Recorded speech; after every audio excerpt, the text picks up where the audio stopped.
بسم الله الرحمن الرحيم إخوة الحضور أعزائي التلاميذ وعزيزاتي التلميذات إليكم هذه الحصة التي سأتحدث فيها عن كيفية كتابة الفقرة أو النص في ضوء الفقرة السبب والنتيجة بطريقة بسيطة وواضحة موجهة لأبنائنا وبناتنا طلبة قسم تعليم اللغة العربية المستوى الثاني والرابع.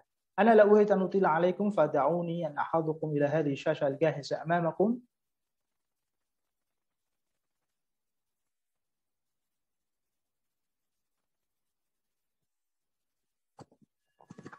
Oke, topik kita yang akan kita diskusikan pada siang hari ini adalah bagaimana kita menulis paragraf insya atau karangan bahasa Arab menggunakan model teks sebab akibat. Ya. ما المقصود من السبب والنتيجة؟ ببساطة أن النص السبب والنتيجة هو نص يقوم الشرح بتتبع تطور حدث معين أو أسباب ظاهرة معينة.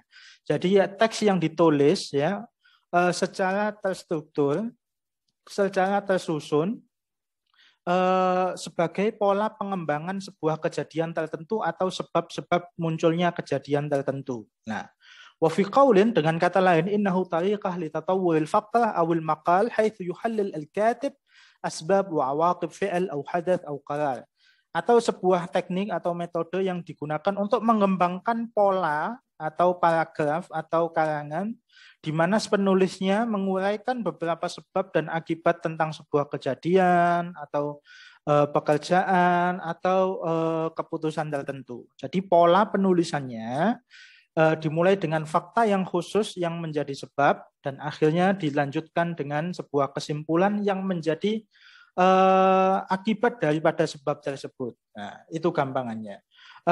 Wa kaifa tuktub nass as-sabab wan natijah wa kaifa yakun tarkibuha. Bagaimana kita menulis teks sebab akibat, pola penulisannya tidak jauh berbeda dengan pola-pola sebelumnya, yaitu diawali dengan pendahuluan. Biasanya pendahuluan ini dimulai dengan langsung sebabnya, tubuh isinya biasanya diisi dengan beberapa data pendukung, ya, dan ditutup dengan kesimpulan atau akibatnya tersebut. Nah, itu gampangannya. Jadi tidak jauh berbeda dengan pola-pola teks sebelumnya.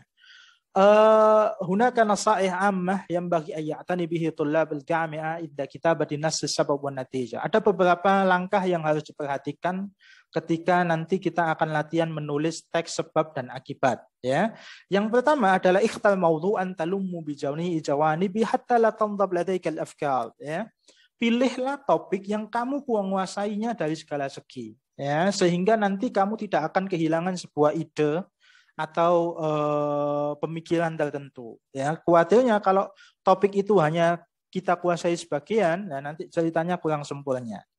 Yang kedua adalah istahdim kalimat qaus atau result inda kitabatik. Jadi gunakan kalimat-kalimat yang mengandung unsur sebab atau kalimat-kalimat yang mengandung unsur oleh karena itu lah, artinya akibatnya. Misalnya wasababu dzalika yarji'u ila, nah, misalnya itu kalimatnya, ya. Nanti ada beberapa kalimat yang akan saya sampaikan, itu hanya sekedar contohnya. Yang ketiga yang perlu diperhatikan adalah rattibil afkar tartiban mantiqiyan. Jadi susunlah ide-ide pokok. Kan kita sebelum menulis kita sudah punya ide-ide pokok, ya, kumpulan ide pokok. Kita susun tersebut secara logis, ya. Walahid tasalsulal afkar fi anna syai' yunshi'u min syai'. Dan kita harus mengurutkan beberapa ide pokok tersebut seakan-akan ide pokok sesudahnya itu lahir dari ide pokok sebelumnya. Jadi tasalsul, ya, apa itu, menyambung. Nah, yang keempat adalah it'am maqalaka bidzikril haqa'iq wal ihsa'iyat wal amthila litaj'alahu qawiyan wa muqni'an lil qari'.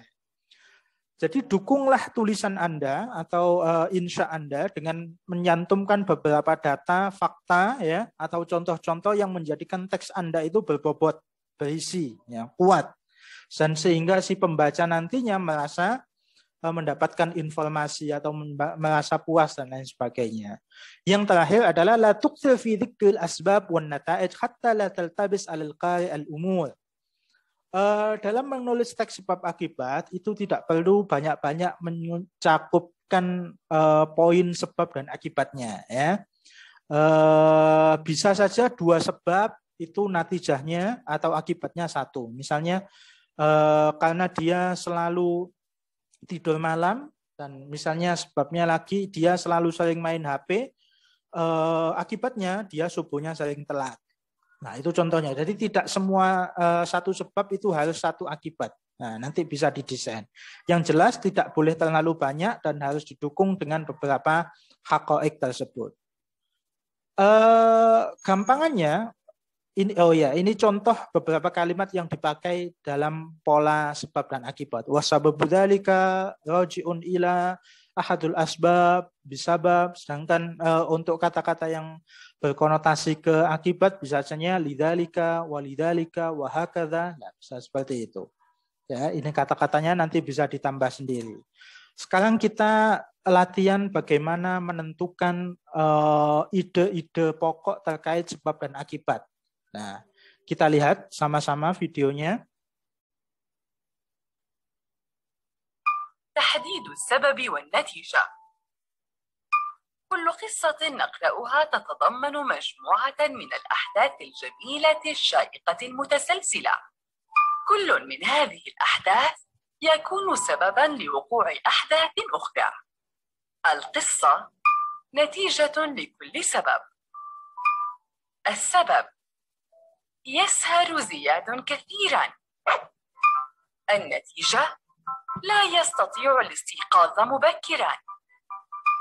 السبب: لم ينتبه زياد للطريق.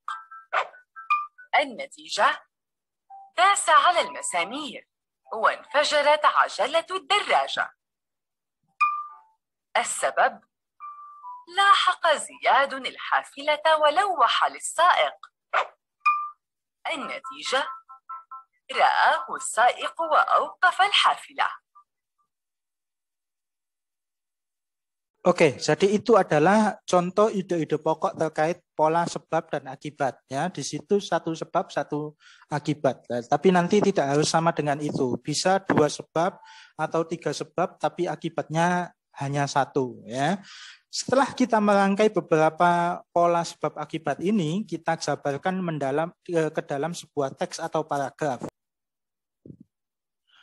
Oke, jadi ini contohnya adalah, atau judulnya adalah Ziyadun al-Mutahawin, yaitu Ziyad seorang yang suka meremehkan, suka lengah, dan lain sebagainya. Kita simak sama-sama ya, kita baca sama-sama.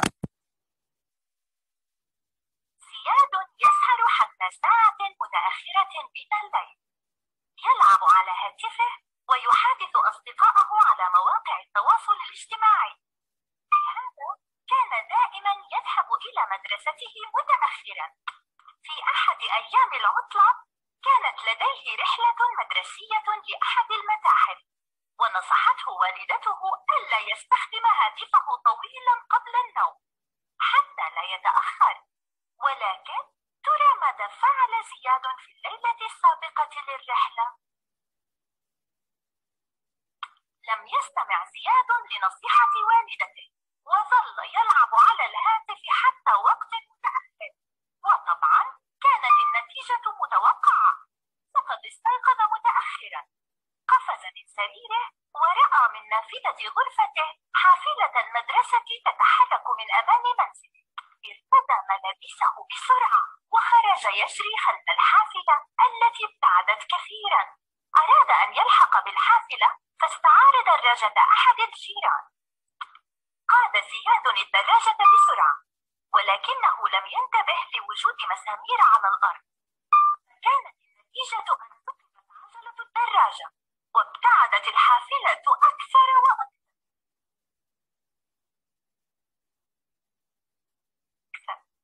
سمع من خلفه صوتا ينادي، فالتفت ورأى سيارة والده. ركب سريعا مع والده محاولا اللحاق بالحافلة، ولكن الوقود نفد من السيارة، فكان هذا سبب توقفها فجأة. وبالطبع ابتعدت الحافلة أكثر وأكثر وأكثر. فكر زياد في طريقة للحاق بالحافلة، فوجد أن القطار هو أفضل حل، فهو سريع بما يكفي.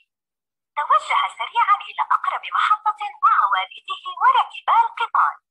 انطلق القطار حتى اقترب من الحافلة. لوح زياد للسائق الذي لاحظه من نافذة القطار. توقف السائق على جانب الطريق حتى ركب زياد الحافلة أخيرا. Gampangannya biar mudah, ini kita analisis contoh yang bahasa Indonesia ya, kurang lebihnya seperti ini. Tapi nanti kita akan latihan sama-sama menggunakan yang tetap bahasa Arab. Oke? Saya kira cukup. Khatimah wa khatimatan li hadzal dars wa li hadzal qissah aqul la takhaf min al-khata' fi insya'ik faktub waktub. Ya. Jangan pernah merasa takut salah dalam menulis insya, tetap kita harus menulis dan menulis. Kenapa? Li'anal akhta' allati yata'allam minhal insan hiya laysat akhta'. Karena kesalahan yang diperoleh manusia dalam usahanya, dalam belajar, sesungguhnya itu bukanlah sebuah kesalahan, tapi tangga yang nantinya akan mengantarkannya kepada sebuah kesuksesan. Ayo, nashkurukum ala husnil insat wal mutaba'ah. Thank for attention. Narakum insyaallah fil usbil qadim. Naktafi huna wa dumtum muwaffaq wa dumtum fil qimmah. Tamaniyati daiman lakum bit taufiq was sadad. Assalamu alaikum warahmatullahi taala wabarakatuh. Wada'an.